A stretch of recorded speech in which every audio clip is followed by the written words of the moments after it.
Hello there guys, welcome to another of my live videos, and on this video tonight there is lots to negotiate about and that. Just want to confirm with you, this is what I am going to start with, that 7 Manchester United players will be back from injury for the game against Tottenham on the 19th of June. So that's obviously not long away now. So we do know now that Marcus Rashford is back from his back injury. Because, don't forget Marcus Rashford, did have a back injury that he did sustain in our 1-0 win against Wolves in the FA Cup third round replay. And Rashford has been doing very, very well in training. Like I mentioned, Rashford is overall one of our best players. And he was one of our best players earlier on in the season before he sustained that back injury in that. Like I said, I think Marcus Rashford is the foreseeable future for Manchester United.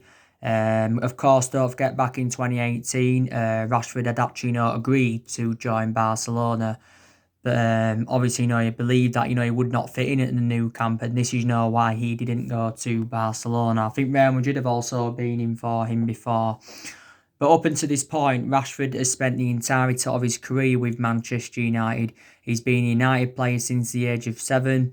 And of course, he's been in our senior squad since 2016. And since then, he has become an integral part of our team. Don't forget Marcus Rashford scored twice on his Europa League debut against Midtjylland. He scored twice on his Premier League debut against Arsenal. He also, scored in his first Manchester derby, scored on his League Cup debut, scored on his international debut and that. And Rashford, has enjoyed some difficult spells as a Manchester United player. He did enjoy a very, very difficult time under the Jose Mourinho era, but I think he's definitely flourished under Ole Gunnar Solskjaer.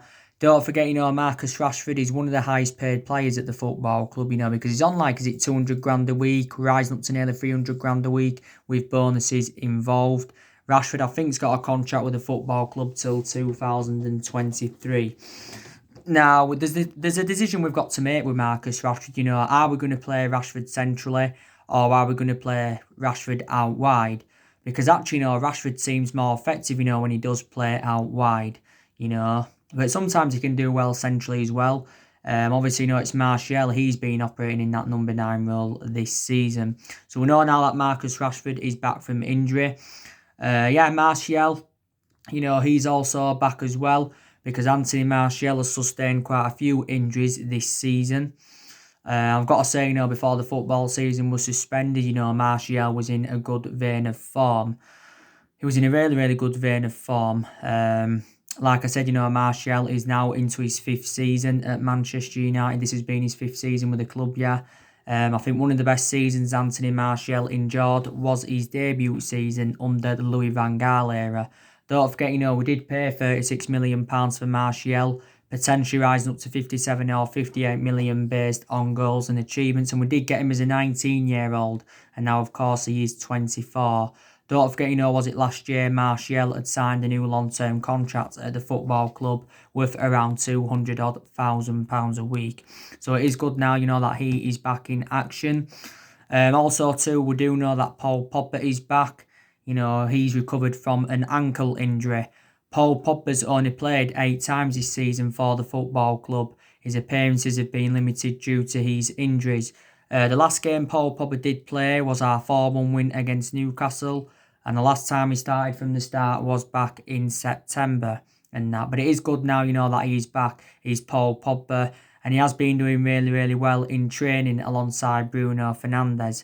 And like I said to you, I'm very, very excited about the prospects of Paul Pogba playing alongside Bruno Fernandes in our midfield, because I think they'll complement each other fantastically well. And, Pogba and Bruno Fernandes have not yet had the chance to play together in our midfield. And like I said, Bruno Fernandes has enjoyed a fantastic start to his Manchester United career. As he got 3 goals and 4 assists so far. We got Bruno Fernandes for around £65 million with add-ons included. Didn't he sign a 5.5 year contract, when we did get him in January from Sporting Lisbon. But definitely know that one of the best players we have recruited in since the Alex Ferguson era. But Bruno Fernandes has definitely made the difference in the team, and you can also outline that that, Bruno Fernandes has saved Ole Gunnar Solskjaer's job at Manchester United. But I think, Bruno Fernandes is key to Paul Pogba's future. So, like I said, if they can form a good midfield partnership, Pogba and Bruno Fernandes, Pogba could sign a new long-term contract at Manchester United. As it stands at the moment, Pogba's got a year left on his contract, but the club do have an option to extend it for a further year. We'll probably trigger that 1 year extension on Paul Pogba's contract. Paul Pogba is our most expensive signing at the moment. Don't forget, we did pay £89 million for him. Not only that, he's one of the highest paid players at the football club as well. Is he on 300 grand a week or just under 300 grand a week on his, current contracts and that? But I think more or less, Paul Pogba's future has now been resolved. Of course, Paul Pogba has had a long-running transfer saga. Like I said, Real Madrid have been relentlessly linked with him. There's also been talks about him going back to, Juventus, because Paul Pogba did endure 4 good years with Juventus. In recent weeks, it says PSG have been in for him, Inter Milan and Barcelona have been in for him in the past.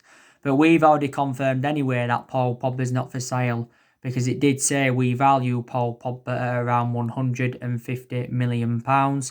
Like I said, swap deals have been high on the agenda.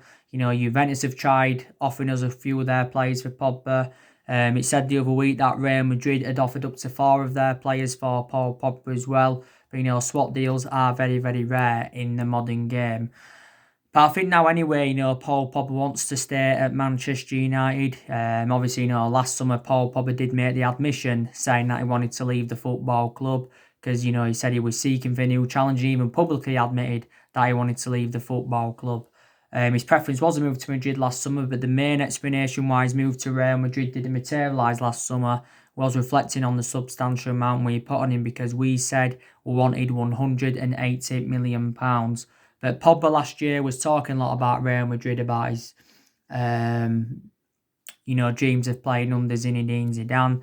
Like I said, Real Madrid recruited a good 5 or 6 players in last summer and spent nearly £300 million. Of course, they got the likes of Eden Hazard in. They got Luka Jovic, Ferland Mendy, Rodrigo and Eddie Militao and all of that.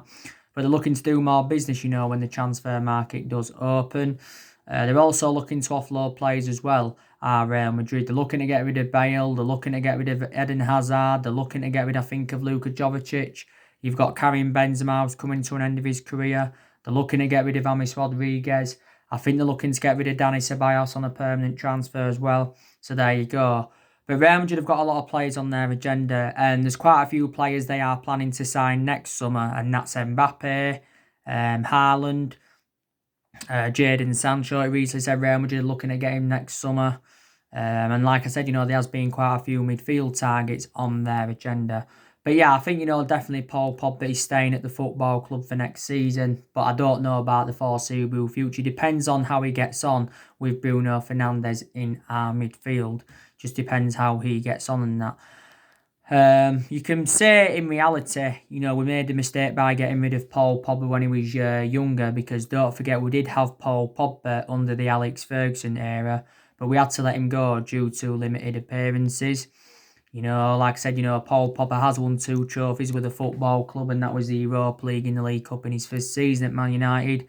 Like I said, Paul Pogba endured a very, very difficult time under the Jose Mourinho era. But, Jose Mourinho's got a bad reputation with the top players anyway. But I think Solskjaer has confirmed that Pogba's part of his plans, and Solskjaer has got a lot of faith in him, Paul Pogba. Because Solskjaer knows Paul Pogba well anyway, just like he knows Jesse Lingard, because obviously, when Solskjaer managed the Manchester United reserve team, he watched some of this team at this day and age grow and develop and that. But there has been a few players on our agenda who could replace Pogba, if he did decide to leave the football club. And I did say if Pogba leaves the football club, he will make a return back to Juventus. That's what I think will happen. Don't forget, Paul Pogba has received a lot of criticism as a Manchester United player. His biggest critics throughout the course of this season have been Graham Souness and Roy Keane. Don't forget the other week, Teddy Sheringham said that Paul Pogba is lacking the Roy Keane factor. And he basically, says that Pogba needs to go. Manchester United need to find a replacement with the right mentality and desire and all of that. But I think, Paul Pogba, can do well when the season resumes. I haven't really had a perception on him this season because he hasn't really played, Paul Pogba. But him alongside Bruno Fernandes in our team, and of course you'd have Paul Pogba in the number 6, or you could have him in the number 8. And obviously, you'd have Bruno Fernandes in the number 10, which is his, predominant position in that. But it's just very, very good news now that Paul Pogba is back from injury. So that's the news on that. Wan-Bissaka, he's also back now. I think Wan-Bissaka's sustained quite a few injuries this season. He's a very imperative player, is Wan-Bissaka, because he's enjoyed a fantastic first season with Manchester United. Of course, he's our first choice right back. We did pay around £45 million to him from Crystal Palace, was it last summer? Did it rise up to £50 million in the deal? And I think, Wan-Bissaka can be our right back for the next decade. His defensive contributions always been very, very good. But just before the football season got suspended, Wan-Bissaka, we started to see the attacking side of his game, which is obviously, very, very good in that. So yeah, he's now back. We've also, got Diego Dalot back as well, because he sustained quite a few injuries throughout the course of this season. I think this is the main explanation why his appearances have been limited, Diego Dalot's. But when the season resumes, he should get his opportunities, should Dalot. I think he's only made one start in the Premier League this season as Dalot. Don't forget, we got Dalot in Jose Mourinho's final transfer window. We paid around £19 million for him from Porto, and he signed a contract with us until 2023. So I think Dalot's been here around a year and a half, or longer than a year and a half, but he is our backup right back to Wan-Bissaka. I think was it last season? He was playing a lot on the right wing, was Diego Dalot. He can also be deployed as a left back as well, so he's back. Obviously, don't forget Bayin Tuanzebe came back as well, which is obviously very, very good. Lingard's back as well. Jesse Lingard, I think, he sustained a few injuries this season as Lingard. Like I said, Lingard is probably the worst Manchester United player. Like I said, reflects on the years Jesse Lingard's been at the football club, and reflects on the, the status and everything else. He should be putting much more better performances out, but since the arrival of Bruno Fernandes anyway, Jesse Lingard has found game time very, very difficult. Recent reports did say that AC Milan have been interested in Jesse Lingard. And it said he was recently talking with Smalling and Ashley Young over leaving Manchester United in the summer transfer window. Atletico Madrid have also been in for Jesse Lingard. He's got exactly a year left on his Manchester United contract, but the club do have an option to extend it for a further year. There were stories coming out a while back now saying that there was up to 4 Premier League clubs interested in Lingard. I think we could probably get around 25 or 30 million pounds for him, but just want to let you know he is back from injury now. Also too, I think Lee Grant's also back as well. He's hardly played, since we got him. Again, we got Lee Grant in Jose Mourinho's final transfer window. We got him from Stoke, Lee Grant. Didn't we pay, was it a couple of £1 million for him, if I can remember rightly? So he's also back from injury.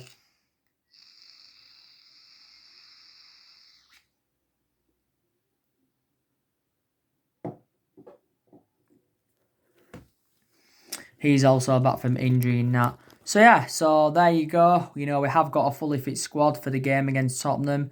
Tom Way obviously, came back before the football season was suspended, because he was injured earlier on in the season. Don't forget, Luke Shaw, he was injured earlier on in the season as well. Luke Shaw, I think, missed the first part of the season due to injury and that. But since he came back, he did really, really well, did Luke Shaw. So there you go. And like I said to you, I'm very, very confident that Manchester United can beat Tottenham. Because like I mentioned, our record against the Big Six sides this season's been exceptional. We've taken 17 points against the Big Six sides this season. And plus Tottenham were not in a good vein of form before the football season got suspended. But it's going to be interesting to see how Ole Gunnar Solskjaer approaches that game against Tottenham. It isn't long now till that game comes. The Premier League has been suspended for good, is it 10 or 11 weeks, maybe even longer than that now. But Solskjaer, is looking to beat Jose Mourinho for the second time as a manager, because he's already overcome him once. and he's looking to beat Tottenham for the third time as a manager, because we beat them 2-1 earlier on in the season at Old Trafford, and we beat them 1-0 last season, was it, at Wembley, if I can remember rightly. And, we've usually got a very, very, very good record against Tottenham. Don't forget, before the football season got suspended, Solskjaer did say... he was talking about the changes he had made at Manchester United since he replaced Jose Mourinho back in December 2018. And like I've said to these things that Ole Gunnar Solskjaer's changed. I've also seen improvements under Solskjaer as well. Like I mentioned, there's a lot of players that have improved under him. We've definitely not improved in the transfer market under Solskjaer. What I mean is, Solskjaer's got the players, that I wanted to recommend into the football club. So far, Solskjaer's recommended 5 players into Man United and spent just over £200 million on them. In his first transfer window, didn't recommend anyone in, but in the 2 previous windows, he got, 5 players. Last summer, he got Daniel James, Wan-Bissaka and Harry Maguire in. And in January, he got Bruno Fernandes and Odion Ighalo in and that. So there you go. So Solskjaer now is looking to build on this in the transfer window, and obviously, get another 3 or 4 signings in. So yeah, definitely seeing improvements under Solskjaer. And, I have taken positives so far from Ole Gunnar Solskjaer's tenure. There's also negatives I've mentioned before, but like I said, I've got to credit Solskjaer, like I said, for the players he's brought in. I think he's also promoted the youth very, very well. The young players have been given their chances this season, like Sir Mason Greenwood's been given his chances, and Brandon Williams, he's been given his chances and that. But there again, there's some young players that have found game time difficult. Angel Gomez, he's found game time difficult. His appearances have been limited. Chong, he's found game time difficult. James Garner, he's also found game time very, very difficult as well. But Solskjaer did say in general, when he got appointed in as Manchester United manager, that, everybody would get their chances to express themselves. So obviously, that's very, very good. But like I said, there's 9 games remaining in the Premier League, and there's 92 games to play in all competitions. Don't forget, like he updated you recently, Solskjaer has recently discussed his plans ahead of the Premier League restart. And he did tell our players to rediscover their edge. And he said, Man United have been working on new ideas and that. And he's, said, we've been training very, very well. So he's got a lot of confidence going into the game against Tottenham. I think, Tottenham have endured a very, very difficult season. Like I said, Tottenham have had injuries though, to be fair. Obviously, they had Harry Kane out injured. He sustained an hamstring injury in January. Obviously, they had Heung-min Son, who had a broken arm. I think Harry Kane and Heung-min Son are now back. Don't forget they had Ryan Sessegnon injured. I think at one point they had Hugo Lloris injured as well. Did Tottenham. But, like I've said to Tottenham made a mistake by recommending Jose Mourinho in. I think, they should have just stuck with Mauricio Pochettino. Pochettino did endure 5.5 years with Tottenham, and analysing the vast majority of his tenure, Tottenham were competing in and out of the top 4. The only element of concern about Pochettino is that, he hasn't won out in terms of silverware, but he is well Premier League proven that. So they shouldn't have got rid of him. Tottenham did sack Pochettino last year. A verdict on Jose Mourinho is that he's got a good pedigree behind him, and that reflects on the amount of silverware he's won, but he's no longer a good manager now. He's no longer a manager at the top level and that. And, I think we made the right decision as well by sacking Mourinho. Of course, Mourinho will be reuniting with Man United again. And like I said, Mourinho did endure 2.5 years with us. He did win the Europa League and the League Cup in his first season, and we got, I think, second in our first season under Jose Mourinho. But I've already given you the main explanations why it didn't work out under Jose Mourinho and that. Obviously, we did sack Jose Mourinho after our 3-1 defeat to Liverpool. So there you go. But I think, Tottenham, will definitely, sack Jose Mourinho. Like I said, they've recruited some decent players in of Tottenham and that. Pochettino spent quite a bit of money when he was there. I think so far Jose Mourinho's spot has he purchased around 3 players or something like that. Obviously, Tottenham got Jedson Fernandes. They got Steven Bergwijn. They got Giovanni Lo Celso permanently. There's other players they've recruited in recent years. Tanguy Ndombele. I think he's their most expensive signing, or one of their most expensive signings. They got obviously, Ryan Sessegnon in, Serge Aurier. I think they got Davinson Sanchez, was it back in 2017, did Tottenham. They did let Christian Eriksen go in January to Inter Milan. They also, of course, let Danny Rose go on loan to Newcastle. So there you go. But yeah, I'm very, very convinced, that Manchester United will win the game. It's going to be interesting to see what 11 Ole Gunnar Solskjaer goes with against Tottenham. I think Solskjaer's got an idea of what his best 11 is now. I've already given my predictions for the game against Tottenham anyway. I think he's got an idea. He's got an idea, Solskjaer, as well, of what formation he's going to go with, because he has been changing formation persistently this season. He'll probably go with a 4-2-3-1 because we have been going with that formation on a regular basis this season. A few times we've gone with 3 at the back, and a few times we have gone with that 4-3-3 formation. But I think I've got an idea now, of what our best 11 is. I think our best 11 now is De Gea in goal, and Wan-Bissaka at right back, Lindelof, Harry Maguire as a centre-back partnership, Luke Shaw probably at left back, midfield 3, Pogba, Fernandes and McTominay, and front 3, probably Rashford, James and Martial. I think that's our best 11 at the moment, and that, of course, is in a 4-3-3 formation. But like I said, the decisions that we've got to make for when the Premier League resumes, we've got to make a decision on Angel Gomez's future.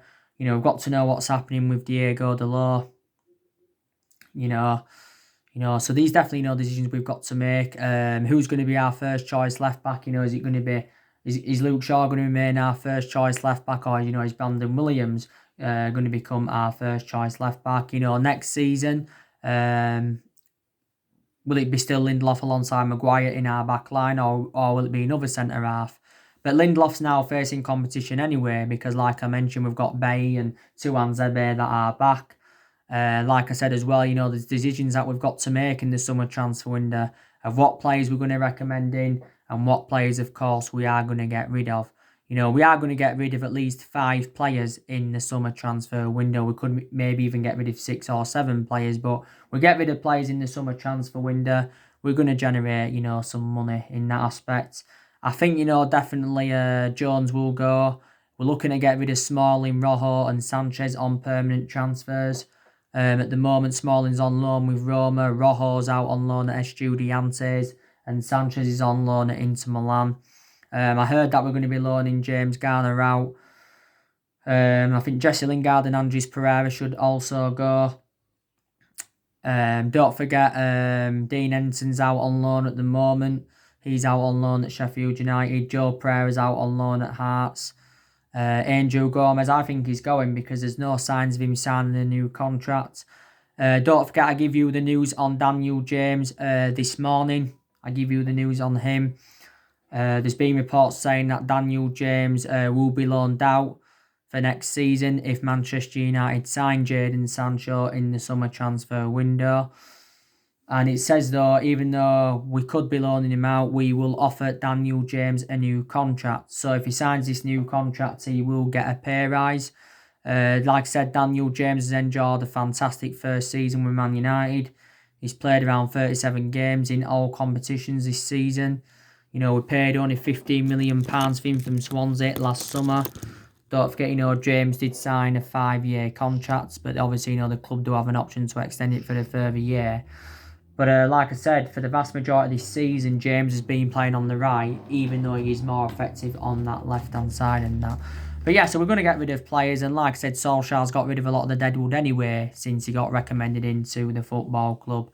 We have seen a total of 19 players leave since, of course, he came in. But there you go. And yeah. And Solskjaer obviously knows he's got the backing of Ed Woodward, because Ed Woodward has said on quite a few occasions this season he's willing to back Solskjaer. Also, too, the Glazers are willing to back Solskjaer as well. But, we want to be title contenders next season, because analysing at the moment, City is strides ahead of us and Liverpool is strides ahead of us. And Solskjaer's identified the areas in the squad where he does want to strengthen up. Don't forget, Solskjaer still wants to continue the policy of recruiting young British talents to Manchester United like he did do last summer and that. So there you go. But I said, didn't I, we need to give Solskjaer at least another season at the football club. We need to give him at least another season at the football club because he's still in the process of rebuilding, and obviously, it is a transition period. And like Solskjaer revealed at the beginning of the year, he's hopeful that we can get through this transition period, but it has been a transition period for quite some time. Solskjaer's been at the football club now nearly a year and a half. That's including the 3 months as well when he was the interim manager. Reflect on what Solskjaer did in that 3-month period when he was the interim manager. Of course, that's what got him the job permanently in that. And don't forget, Solskjaer did sign a 3-year contract. I think he's got 2 years or just under 2 years now remaining on his current contract. I think Solskjaer is on now around £7.5 million a year or something like that. And obviously, there were stories coming out the other week saying that we'd taken a £140 million loan for the £150 million revolving credit facility to obviously, help us through the coronavirus crisis, and obviously, to help us get the right caliber players in and that. But there has been so many players on our agenda. By the way, I just want to give you some news on Jack Grealish. And this is stemming from Sky Sports. They have said Jack Grealish to Manchester United depends on Aston Villa's survival. So if Aston Villa do survive relegation, then Villa are willing to offload Jack Grealish. But if Villa do get relegated, then Villa are not willing to let Jack Grealish go. Now, of course, Villa do remain ruthless over their valuation. They do want at least £80 million for Jack Grealish. But like I've said, we may have strong reservations about paying £80 million for him. I think we're hopeful that we can get Jack Grealish for around £50 million or something like that. But now it has been confirmed that Jack Grealish is our number one priority target. So he's our priority over Jadon Sancho, because Jadon Sancho was our number one priority target for so long. But yeah, I definitely take Jack Grealish at Man United. There were stories coming out quite a few weeks ago saying that we'd offered, or we was willing to offer up to 5 of our players to get Jack Grealish. And of course, Jack Grealish is well Premier League proven. Like I said, he is our preference over James Maddison. But we've been in for him for quite some time. But who would you take, Grealish or Kai Havertz? Because, Kai Havertz, he's also another player on our agenda. I did give you the latest news on Kai Havertz earlier on today. I think that video is still uploading, or has uploaded. It does say, that Solskjaer is convinced that we can sign Kai Havertz. And it does say, we made a transfer approach for Kai Havertz weeks ago and that. Now, there's a few clubs that are in for Kai Havertz. There's been reports saying that Bayern Munich are leading the race for him. If he was to go to Bayern Munich, he would be remaining loyal in Germany. It also mentioned that Real Madrid have been in for him. They've put around the £71 million bid in for him. But they will allow him to remain in Germany until, the summer of 2021. Liverpool have also been relentlessly linked to him as well. But I think Kai Havertz did say that he's open to making a move to the Premier League. He's open, yeah. And obviously, there was stories coming out the other week saying that, we was leading the race for Kai Havertz and we was preparing to put around the £50 million bid in for him. Probably, £50 million isn't going to be enough, though, to convince Leverkusen to offload him. Kai Havertz's versatility is also very, very good as well. So who would you take, Jack Grealish or Kai Havertz? Take your pick now. They'd probably cost the exact same amount or a similar amount, so they'll both, either play, will cost us a substantial amount. Some would take Grealish over Kai Havertz because he's well Premier League proven. Maybe some would take Kai Havertz because he's basically a better player, than Jack Grealish and that. But we will see what happens. We'll see what happens. By the way, Solskjaer's no longer interested in, getting a striker, as far as I know.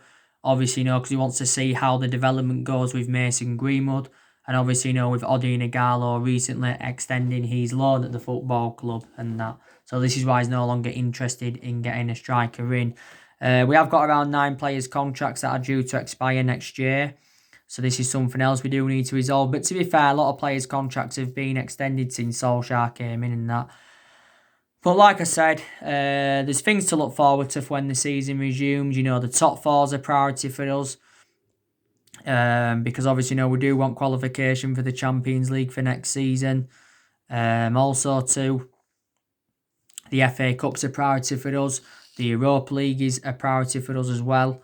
Because, you know, it's a chance for us getting some silverware on the board. You know, we're into the last eight of the Europa League. We're into the quarterfinals of the FA Cup and that. So it would be very, very good, you know, if we could win at least one of them, but both would be remarkable. And it would be a memorable first full season for Solskjaer. You know, we've already won 3 trophies since Ferguson left in 2013, and that was obviously, you know, the FA Cup under Van Gaal and the Europa League and the League Cup under Jose Mourinho and that. So let's just put that into the equation.